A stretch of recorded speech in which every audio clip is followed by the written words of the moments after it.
my goal today is not to, tell you how to think about restoration ethics, but to give you some sense of how ecological restoration has been kind of conceptualized by restoration ecologists and people working in the practice of ecological restoration, and how philosophers have kind of interfaced with and thought about the ethics of ecological restoration over time. And my subtitle actually sort of reflects the trajectory of the talk from faking nature to relational repair. But I actually think that, I'll maybe say this again as we go, but I don't really intend this to be sort of a teleological story where we went from sort of the wrong I mean, I am critical of aspects of the faking nature view, but I actually think that all of the perspectives that I'll talk about today have insights and can shed certain light on ecological restoration and some of the ethical issues embedded in it. So I want to start off with a couple of definitions of ecological restoration from the Society for Ecological Restoration.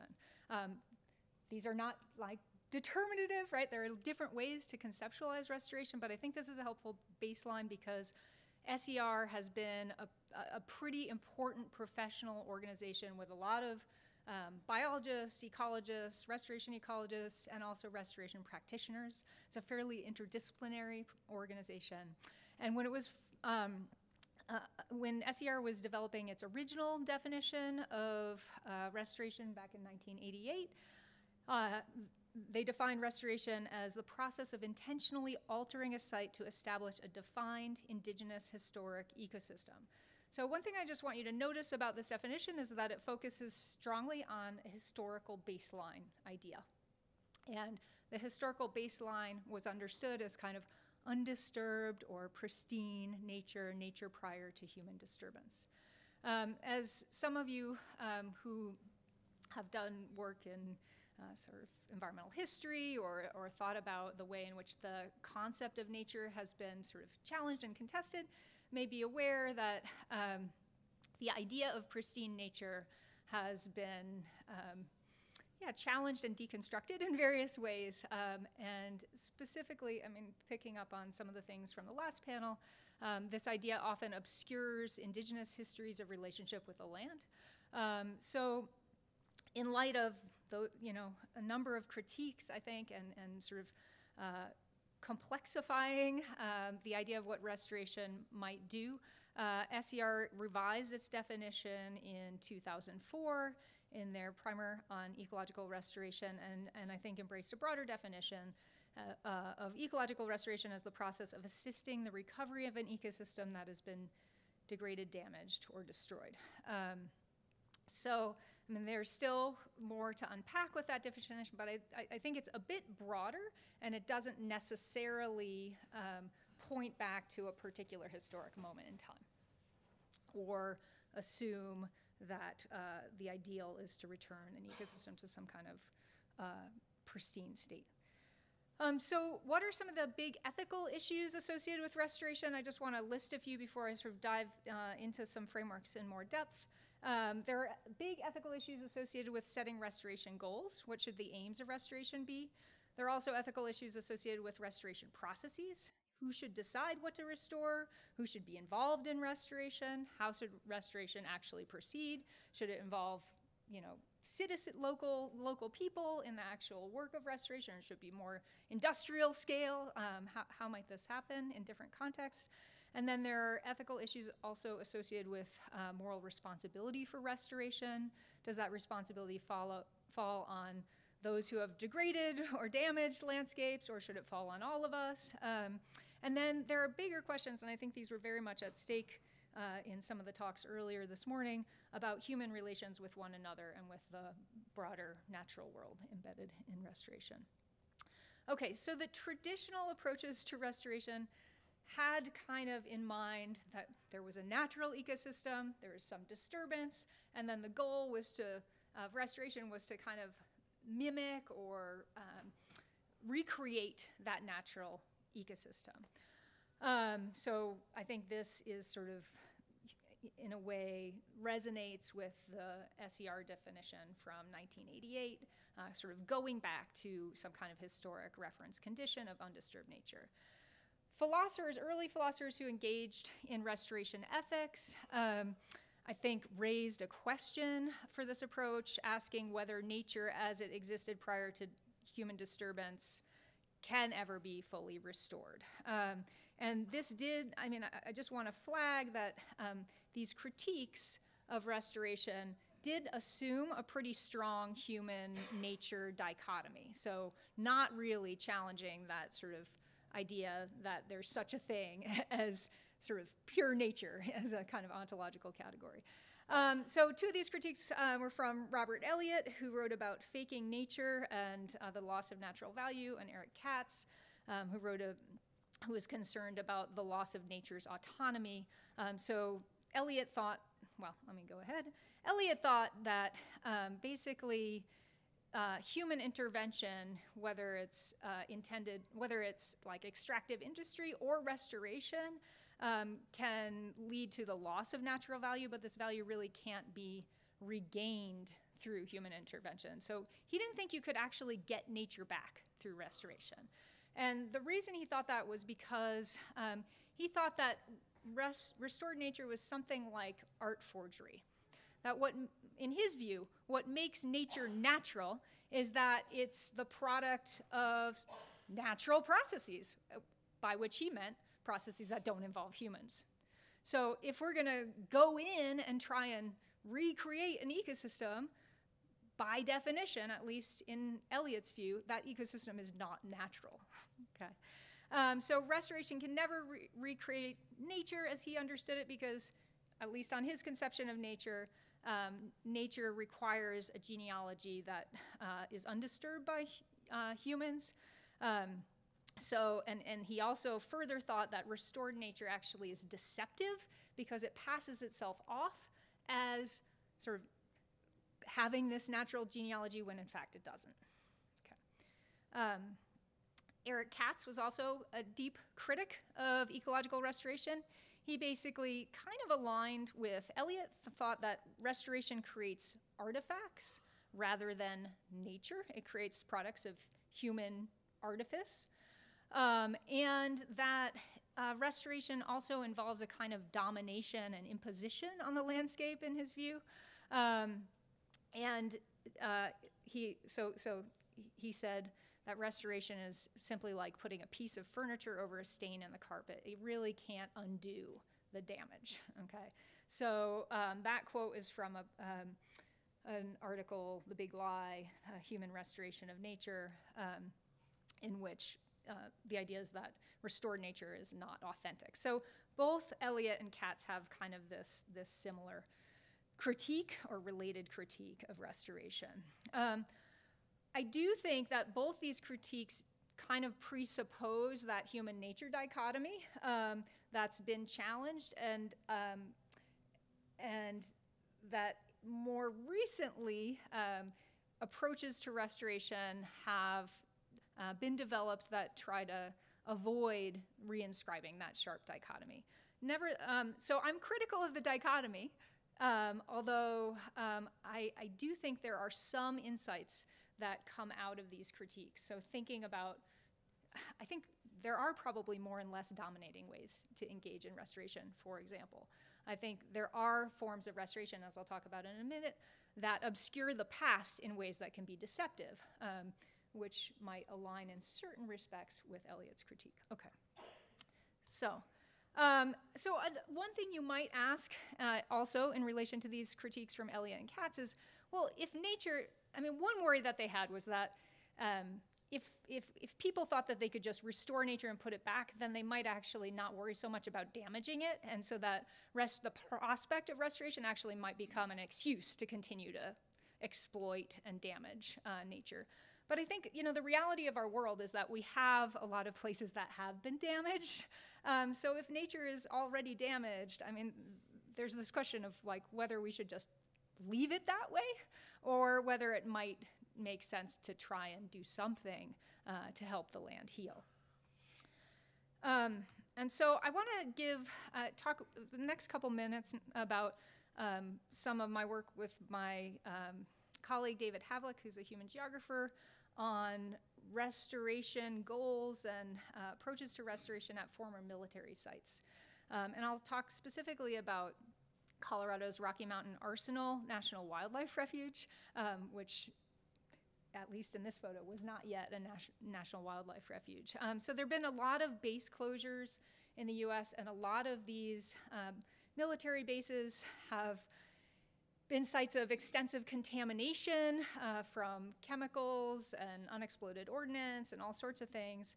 And when these bases have been decommissioned, many of them have actually been turned over to the Fish and Wildlife Service and repurposed as wildlife refuges. There are all sorts of actually very complex issues embedded in these transitions, and I'm just going to talk briefly about one.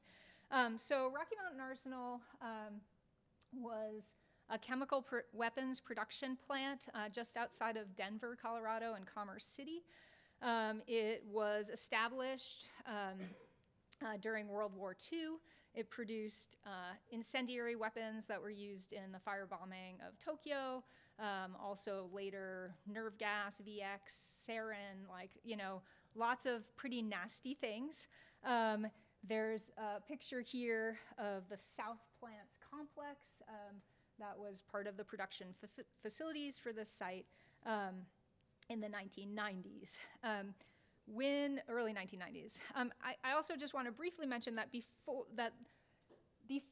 shortly before the Arsenal was the Arsenal, it was a place that was inhabited by European settlers. Before that, it was used as seasonal hunting grounds by Cheyenne, Arapaho, and Ute peoples. But here are a couple photos from not too long before the Arsenal was established. When the Arsenal was established, the land was basically taken by eminent domain, and people were given, I think, less than a year to vacate the land. Okay, here's just a couple photos of chemical weapons production 4 years before that prior photo on the right, assembling a napalm bomb in 1957 at the site. But then the site was decommissioned, and in the 1990s and through the early 2000s, this is a photo of where that South Plants complex was. That was demolished, scraped away. The old water tower was taken down, and a process of restoration began, in part because they noticed that wildlife was coming back to the site.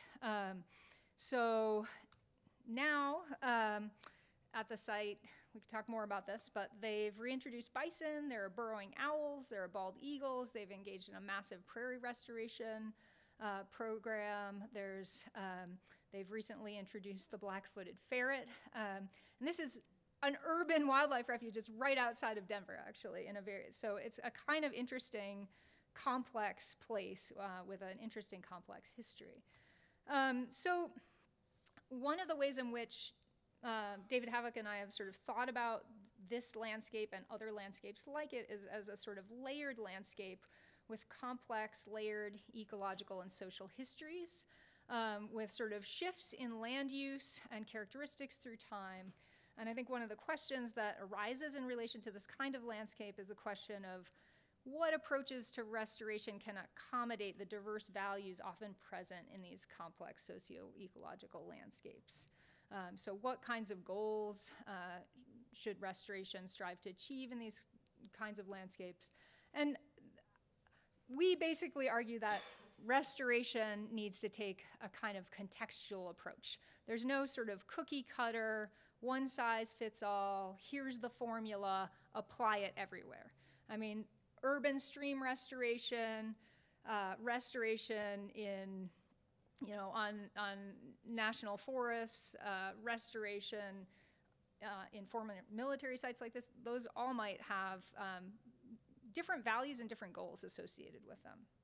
But one thing that we observed about this site that was kind of interesting is that not long after the official conversion of the site from an Army-owned site to Fish and Wildlife Service and opening as a national wildlife refuge, people perceived the place as pretty natural. So we talked with visitors about how they understood the place, what kinds of goals they sought for management there. And one of the questions we asked was, what are 3 words to describe this place?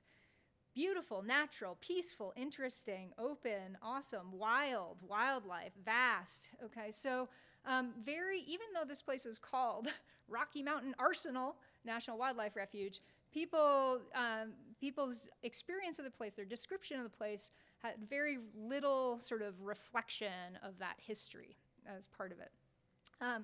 And I think, so that raises the question, sort of, what about the human stories of this place? I think one of the interesting things about the Arsenal is that they have a kind of nice visitor center that offers a multi-layered narrative, starting with indigenous peoples and indigenous use of the area, and continuing through European settlement to the chemical weapons production, and so on. But the restoration goals at the site remain in many ways traditional, and there's not very much evidence of the layered history of the land on the site, out there on the land. And so I think that's one of the reasons that many visitors, especially if they don't go to the visitor center, perceive the site as a sort of a natural area, beautiful, wild, natural, peaceful, and even untouched. That raises questions of whether that's okay or not. Maybe that's fine, right? But what that does obscure is sort of the complexity of the site. Like, there are still 2 huge landfills, like multi-layered lined landfills that are fenced off, that basically where they took all the residual toxins and buried them at the center of the site. It's still the case that they've found, like sarin bomblets after the restoration was completed. So to sort of present this site as sort of fully natural seems to maybe obscure certain aspects of the site's history. So if we're thinking about, back to Eliot, about sort of faking nature, there may be sort of a grain of truth to the critique that this site isn't really disclosing to the average visitor the complexity of the histories and what's happened at this site, and also the ongoing residues of those histories. But I think one of the things that's possible, and one of the things that people have thought about, is how these layered landscapes might, and how restoration of these landscapes might actually integrate sort of aspects of the past. So leaving certain structures, for example. Or a colleague from the Netherlands who visited the site said, like, maybe there could be like a tire swing hanging from a tree where the old school used to be, just to sort of signal that there was something here in this other layer previously. It's also the case at these sites, I think, that restoration and conservation can happen in sort of opportunistic ways. So rather than thinking about, like, oh, we have to get this site back to what it was at some defined historic prior date, elements of the site that are human-made can actually be integrated into restoration. So this is a picture of a human-created lake on the site. There were, when it was an army base, there were lakes created for recreational fishing and things like that.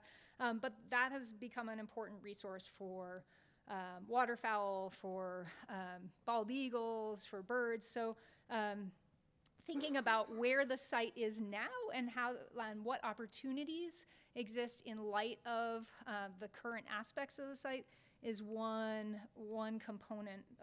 potential component of thinking about restoration of layered landscapes. Okay. So generally speaking, I would say the layered landscapes approach emphasizes context, history, and values associated with a place. It aims to recognize and acknowledge past harm and damage, to consider both historical and present contexts and opportunities in light of the diverse values associated with the land or place, and also offers, I think, opportunities for creative restoration strategies. So one of these creative strategies at Aroostook National Wildlife Refuge, was also a former military site, is that they've taken these big bunkers that were developed on site and have experimented with transforming those into bat hibernacula, right? So this is an approach that sort of discloses an aspect of the history of the site, but also has the potential to function positively in ecological restoration. Okay, so I also want to talk in the last bit of the talk about some approaches to ecological restoration that focus on relational repair, which is something that I know is a theme, of the conference today. So I've been thinking about this, and I sort of haven't come to, I haven't fully worked it out. But I do think that generally speaking, a kind of layered landscapes approach is resonant with relational approaches to ecological restoration. However, I think this idea of restoration as relational repair really explicitly foregrounds human relations with one another and with the broader world, and explicitly foregrounds the question of what kind of restoration would assist or enable relational repair of relations between humans and the land, and repair of relations among humans. So here's a quote from Ben Almasi in a recent book, sort of describing how he thinks about relational approaches to ecological restoration. He says, for restoration projects understood in relational terms, the work is not about restoring lost value. Recall, like Eliot, and his focus on restoring lost value. But rather taking responsibility for ecological destruction, making amends, and demonstrating renewed trustworthiness. This, of course, raises a lot of questions about, how do we take responsibility for ecological destruction? How do we make amends? How do we build trust? I think of relational approaches to restoration ethics as sort of a family of approaches. Almasi focuses on making amends. Esme Murdoch focuses on reconciliation, which also includes political reconciliation and sort of acknowledging settler colonialism and how that's damaged landscapes and cultures.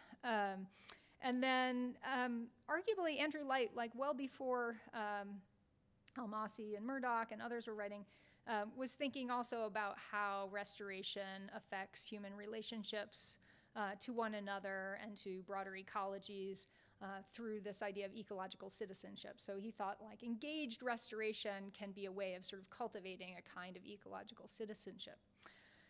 So my sort of posit is that layered landscapes approaches are compatible with and mutually supportive of relationally oriented restoration. I also think that historical reference conditions can sometimes remain useful, so we don't have to entirely throw out that idea, but they need to be understood in a broader context. Why are we choosing this particular historical time, or why are we using these historical reference conditions in order to guide restoration goals? And I think that the second definition I shared with you of ecological restoration is more compatible with both the layered landscapes and relational approaches to restoration. So I want to close by giving a sort of concrete example of restoration as relational repair, focusing on the work of the Little River Band of Ottawa Indians to restore Neme, or lake sturgeon, to the Manistee River. And I'll just read a quote from a piece by Marion Hourdequin that sort of exemplifies this idea. So the success of the restoration program can be measured not only by the number of reared sturgeon in the Great Lakes, but in the changed relationship between the settler Americans in the Manistee area and the Anishinaabeg. Fishing guides who previously were suspicious of the restoration initiatives have begun voluntarily helping locate sturgeon. Settler Americans are now happy to see the tribal biologists on the river. The watershed community now views May as a species whose presence enables the healing of old wounds and creation of new sustainable relationships among people, even in a watershed where these relationships have been strained by settler colonialism. And The quote continues, "Now every September, hundreds of people, native as well as settler, gather by the banks of the Big Manistee River to release young May into the waters with much fanfare, ceremony, and feasting. Each person cups a young sturgeon in his or her hand and gently guides it back to the river. Most non-natives present at the ceremony are probably not ready to adopt the Anishinaabe way of thinking about the world and our place in it, but in that moment of release, they embrace a sense of themselves linked to a watershed shared with their non-human kin." So just some closing questions. I don't want to, I sort of offer these approaches as generative. I think there are some questions in relation to these accounts. Who's responsible for making amends and how? What processes and what goals are important to repairing relations in different kinds of contexts? How can the goal of assisting the recovery of ecosystems that have been damaged, degraded, or destroyed take account, to sort of channel the SER definition, take account of complex social, cultural, and political histories? And how might a layered landscapes approach be integrated with a relational approach and or with an ecosystem recovery approach to restoration? And that's it. So thank you.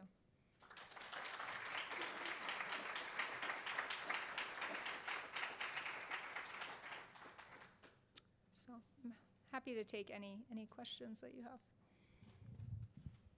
Sure. It seems like there's consequences to burying the past. Yeah. It feels like that they're doing that. Mm-hmm. I could just imagine, I think I've been in other places where people say, I wouldn't eat the food here. Right. If you're, and if you're not noticed. So, I mean, there's clear, like, health. Mm-hmm. But I guess you're focusing mostly on, right, this relational aspect of burying the past, where we lose, am I getting this right? We lose this opportunity to mend relationships and maybe kind of repair the land together. Mm-hmm. And I guess that kind of messes up that clear line between this pristine time and this after time. Mm-hmm. Yeah. Can you talk a little bit about that? Yeah. I mean, so I think I'm actually interested in sort of challenging the erasure for multiple reasons, right? So, I mean, I think, so the reasons you cite, I think, are important. Like, there are potentially ongoing, health issues and safety issues associated with these sites that kind of look natural, but are still contaminated. So there's a site, Big Oaks National Wildlife Refuge in Indiana, for example, where there's, it was formerly Jefferson Proving Ground. They did a lot of live fire, ammunition testing. It's littered with unexploded ordnance, right? So they actually allow hunting of deer there, but if you go there, you have to sign a hold harmless waiver that says, like, if you, explode, like as you're wandering through the prairie, you're not going to sue the federal government, right? And there's another site sort of, up the road from where I live, Rocky Flats, which was produced the plutonium triggers for nuclear weapons, had multiple serious fires that included radioactive releases. Some of that's still in the soil. And so there's been controversy there about, like, you're inviting kids in to, and families to hike on these trails. Should the history of this place not be more fully disclosed, right? So I think there's that. But then I also do think that second piece that you described, right? Like, how can sort of keeping some of these histories in view enable us to have the kinds of conversations that are needed to think about, what sort of relational repair might be appropriate in a given place. Yeah.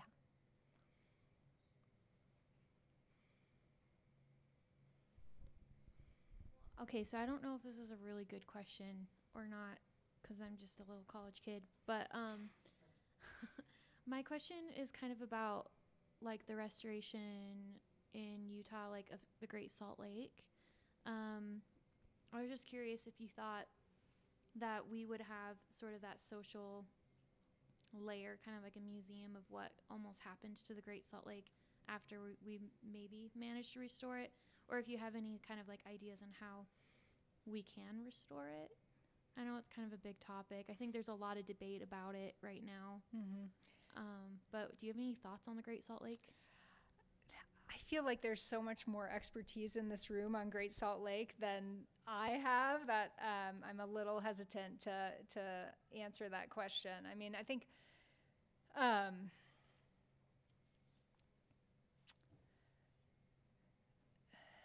one concept, I don't know if this is helpful with Great Salt Lake, but one concept that maybe I'll just mention that could be helpful in sort of thinking about restoration of layered landscapes with complex sociological histories is this idea of like epistemic authenticity. So a lot of times this idea of authentic ecological restoration has been really prominent in restoration discourses, but there I think restoration is authenticity is often understood in a sort of ontological sense, like making the land natural again, right?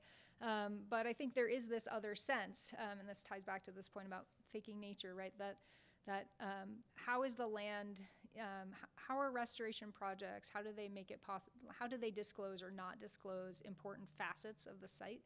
So, I mean, I think that could be maybe a useful concept in thinking about restoration of Great Salt Lake and other sites, but I am just not an expert on the Great Salt Lake. I've read New York Times articles about, the loss of water in the lake and, some of the air quality issues that are rising in association with it. But I do think, I guess I would also say that if you're thinking about a contextual approach to ecological restoration, having people who have local knowledge, local expertise, who have been involved and interacting with the lake over time are probably some of the best sources for thinking about how to approach restoration rather than, somebody flying in from Colorado. Yeah, that's a great question.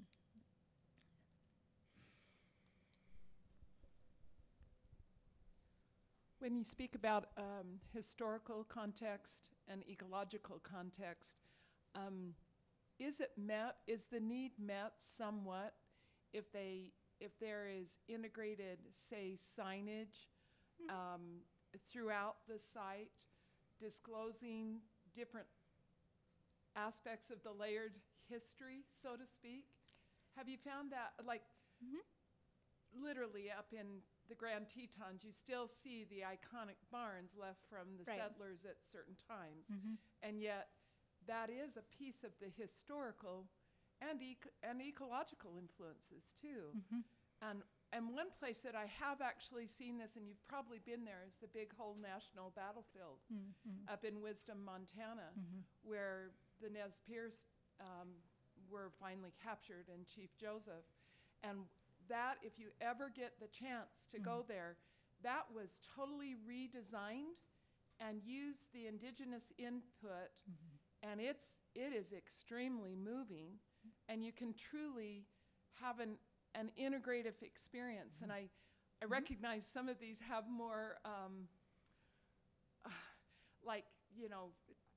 health issues and all of that that were discussed and that you brought to the forefront. But I tend to lean towards there needs to be an exposure going, or an inclusion, I guess. No, I don't, as I said, sort of at the beginning, I don't think there's sort of one formula for this, and I do think a kind of contextually informed approach is important. But yes, like one option would be to offer the kind of interpretation you're describing, like on the landscape, right? Whether through signage or through artifacts, with some interpretive, accompanying interpretive text. Exactly. No, it could be that too, right? So I think actually this is a space where sort of creative dimensions of restoration can actually really come to the fore. In terms of the signage, your comment reminded me of like Rocky Flats. There was a huge controversy over the interpretive signs when the land was open to the public, because the signs really foregrounded, they were like little kind of warning signs, like be careful in the space, but they there are dangers of slips, trips, and falls on these rocky trails, and people wrote in public comments, like in the NEPA process, and they were like, that seems like a little bit of a distraction, right? Like slips, trips, and falls, yes. Also plutonium exposure, so some people are really suggesting, no, we need to talk about the Cold War history of this site. We need to talk about the fact that there were these fires. We need to talk about the fact that workers were exposed to radiation and are still sort of trying to get restitution for cancers and other harms that they experienced, likely as a result of that. So yeah, I think there are different ways to do it. I also have colleagues who've talked about like using art, right? So maybe there could be some, the same colleague I mentioned from the Netherlands, he sort of mocked up this art for Rocky Mountain Arsenal that had like these, those plastic toy soldiers. Like he sort of envisioned like placing like life-size version of plastic toy soldiers like on the landscape, right? To sort of provoke a kind of response to this history. So I do think there are lots of, and there are actually really interesting examples of restoration art. So yeah, lots of possibilities, and I think what's appropriate probably depends on the particular site. Yeah. Excuse me. Yeah. It seems like you're talking just as much about. Sorry, Jerry, just wait. I apologize. It's kind of exciting to think you're talking about as much as how we talk about the land.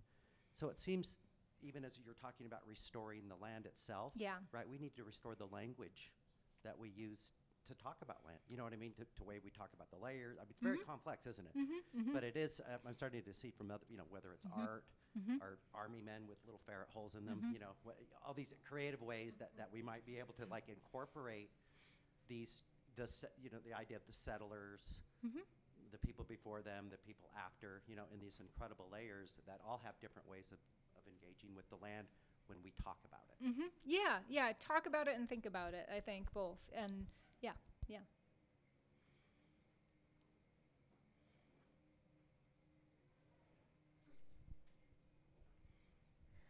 So I guess just like kind of going off of the idea of like the words we use and everything, the language. So I'm just kind of curious, like your thoughts on exactly like what makes it an issue or problematic for us to see these like sites as being natural if they weren't always that way, if we kind of like went back into that. Like is it kind of like an aesthetic thing? Like whenever we do that, we start to see the land more as an aesthetic and we start to ignore like human touches and stuff. Like I don't know, I want to know like what is your base thought? What's the main reason that you would say like that is problematic? Yeah. Especially if it does look natural still and it's Sure. not harmful anymore, like, if Right. they can't be blown up or something, Yeah. like what's the problematic part of average people seeing it as being natural? Yeah. So sorry to be sort of like repeating this refrain, but I think it depends on the context, right? Like, so there might be some places where, like almost every landscape is layered, right? I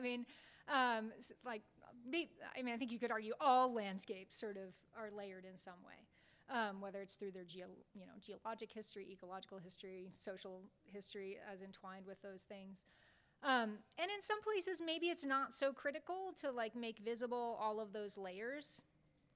In other places, it might be, right? And I think with respect to these former military sites in particular, I think it is potentially important because of sort of broader, well, for a number of different reasons, right? Like some of the health ones and stuff like that, but also because of the way in which there are broader narratives around these sites that I think can be misleading, right? So a lot of these sites, they have these sort of taglines from weapons to wildlife, right?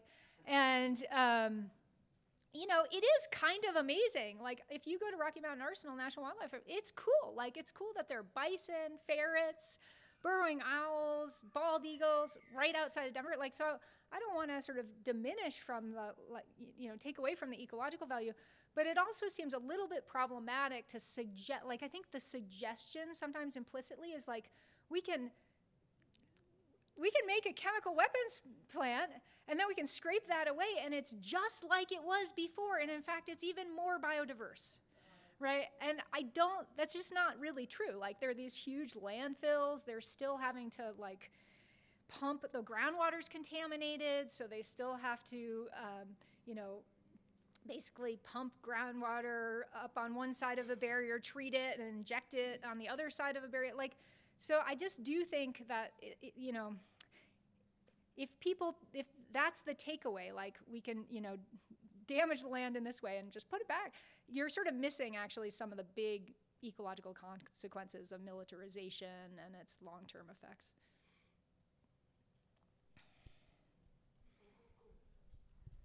I hope this isn't moving into a different topic for you, but in Michigan, we live in a city where there's a large area that's just toxic, and it's got a fence around it, and it was a private paper company that overly polluted it, and numerous city meetings, all kinds of things, but no one really has the money to come in and take care of it. Mm-hmm. And actually, it's a really beautiful area because it's mm-hmm. Michigan and there's lots of water, so lots of greenery, but big ugly fences. So, what are your suggestions for actually moving forward when you don't have government funds to? Yeah. Well, I mean, these things don't just happen, I think one of the reasons there was a massive restoration effort that was very expensive at Rocky Mountain Arsenal is because there were lawsuits. There were landowners in the vicinity who were having livestock that were affected, so I'm not saying a lawsuit is always the solution, but I do think that it may require some kind of community activism to figure out where, what kinds of institutional structures exist to respond to these kinds of sites, and how could those institutions be pressured to actually act, whether that's through sort of public organizing, raising this as a matter of public concern, and rallying efforts around it that way, or whether there are environmental laws that could be invoked, whether, Superfund or CERCLA, like, depends on the site.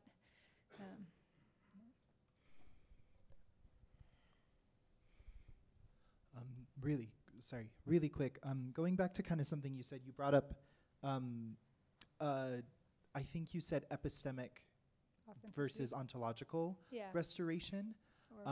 And as somebody who's kind of new to philosophy and new to ethics, what are kind of the key understandings I should take away from that? Because I thought, I should just go Google that. But then I was like, maybe in this context, they mean something different. I was talking about the ideal or value of authenticity in restoration as having kind of two different senses. The sort of traditional sense was that authentic restoration is restoration that returns the land to a natural state. And for various reasons, I mean, I don't think we should throw out the idea of nature altogether. Like, I think, this room, I think it's useful, to have a concept that allows us to distinguish sort of the fact that this room is very, like, human created, right, from what we might call natural areas where there is more, it's not human agency that is the primary shaper of the place, or at least it's less the shaper of the place. But I think, that focus on, like, getting back to nature with a capital N is maybe, especially if that's understood as sort of the sole goal of restoration, I think that's a little bit problematic. It misses opportunities to think about, like, what's there now? What are the sources of meaning? How has this landscape changed? I mean, sometimes there are new species that have come in that, like, enrich the ecological community, or they have come to have cultural meaning or social, so those things I don't think this idea that, like, we have to go back to 250 years ago is that helpful. So I think that ontological authenticity idea is one I would say maybe deserves a little bit less prominent place in restoration, but this idea of epistemic authenticity is more this idea that we've been talking about, this idea of, does the site offer sort of an authentic, epistemic obviously refers to knowledge. So, like, what kind of knowledge can we glean from this site and how it's presented? And is that deceptive? Does it involve certain kinds of erasures that are problematic, or is it more honest in its disclosures? Does that help? Yeah. I think there's a question in the very back, but I might have missed hands up here. So if that. Thanks so much. Two things. First of all, I love the fact that you brought up Rocky Mountain Arsenal, because it really connects with my own past. Prior to teaching here, I was a high school educator, and my first full-time job was at Adams City High School, which is Commerce City's only high school. Mm-hmm. But I want to use this to bring up another topic as well, environmental racism, where this all fits, because I spent 2 years there. The first year, I determined that I was going to get comfortable drinking the water. And I did, because there was all kinds of particles floating in it, and I knew that that water came from the aquifer below the Rocky Mountain Arsenal, which you described as being pumped out, reprocessed, brought over a wall, and then now I understand how I got my water. The second year, after a summer vacation, I tried again to get used to the water and just gave in, like most of my other colleagues, and decided to just drink bottled water. Mm. Now, of course, Commerce City is the home to the largest concentration of Latinx people in the northern part of the Denver metro area. Yeah. So it begs the question, who is benefiting from the restoration of the wildlife there, and who is not getting the benefits as much, or maybe is getting the short end of the benefits? And I think the people of Commerce City would probably argue that they're getting the shorter end of the benefits. So can you speak about restoration with regard to that larger issue? Yeah, no, that's an awesome, really important question. And I mean, I think one of the things that I think has become more prominent, but for a long time was not really strongly thematized, were issues at the intersection of environmental justice and ecological restoration, which you're very, helpfully raising.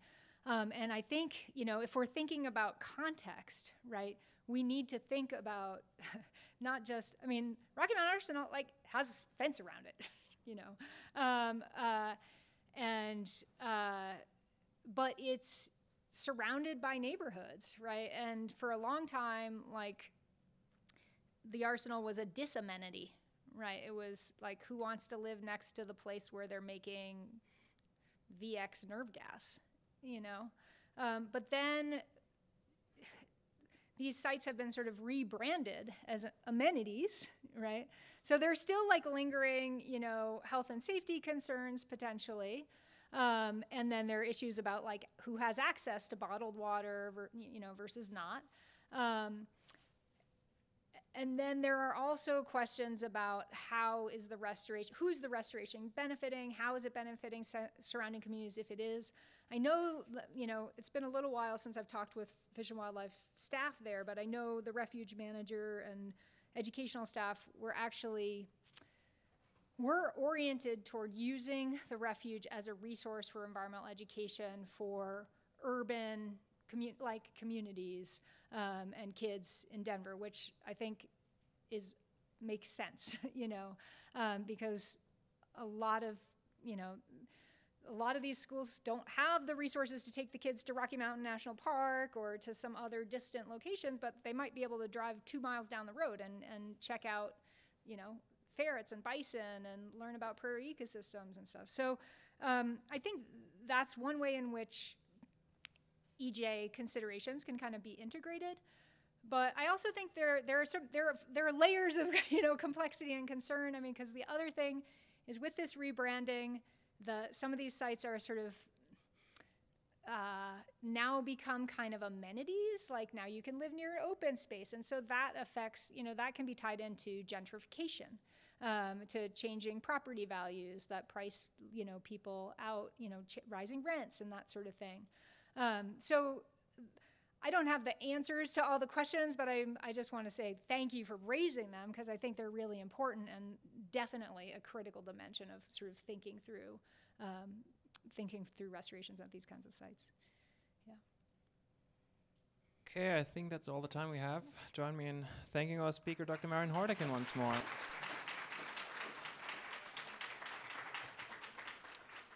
Thanks for your questions. Yeah.